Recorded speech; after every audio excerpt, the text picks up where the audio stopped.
Maaga pa nga neto at nakauwi na kagad si Daddy galing palengke. Maaga kasi siyang umuwi kanina. Kumuha lang siya ng pera dito sa bahay at dumiretso na siya sa palengke. Habang inaabot niya yung mga pinamili niya sa akin, napapaisip talaga ako kung sumuko kaya kami sa lahat ng trial sa dumating sa pagsasama namin. Ano na kaya buhay namin ngayon? Hello, katindera! Gusto niya ng chismis? O habang nagbababa kami ng mga pandidan namin, magchichismisan muna tayo. Si Maring Sara pala, tsaka si Paring Richard matagal nang hiwalay. Ako na lang yata ang hindi nakakaalam.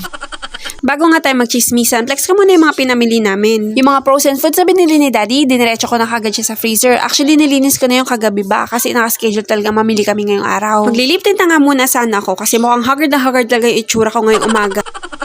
Hindi ko pa natatapos malagyan lahat yung labi ko, may bumibili naman.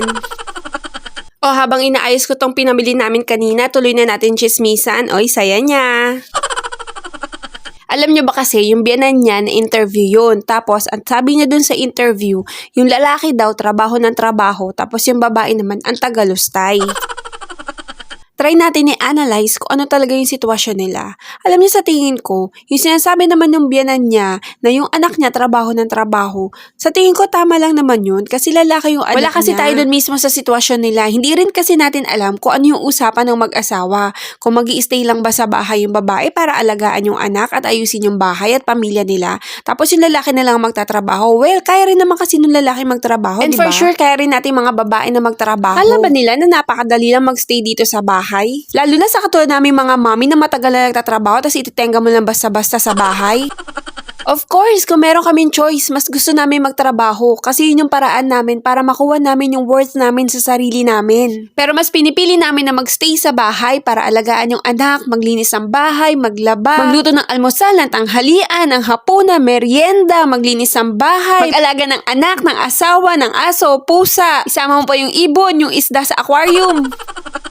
Kaya nakakabilib talaga tayong mga babae, no? Sa dami namang ginagawa natin, pinipilit pa nating makatulong sa mga asawa natin kahit sa maliliit na paraan. Dahil syempre ayaw rin nating masabihan na wala tayong ambag sa pamilya natin. Alam nyo ba na parang roller coaster ang pagsasama na mag-asawa? Kasi napaka-unpredictable yung mga trials na pwedeng mangyari. Kahit nung unang panahon pa, walang perfect marriage. Kasi kung meron, bakit may mga taong naghihiwalay? Basta ito lang masasabi ko, kung meron tayong mga kaibigan, kamag-anak, kakilala, na merong problema silang mag-asawa, tumihingi ng advice sa atin. Wala kang ibang gagawin kundi makinig sa kwento niya. Huwag tayong mag-comment kasi hindi natin alam yung mga sinasabi natin pala, nakaka-affect na yun sa posibleng magiging desisyon niya. At the end of the day, wala namang ibang makaka-resolve ng problema nila kundi silang dalawa lang mag-asawa.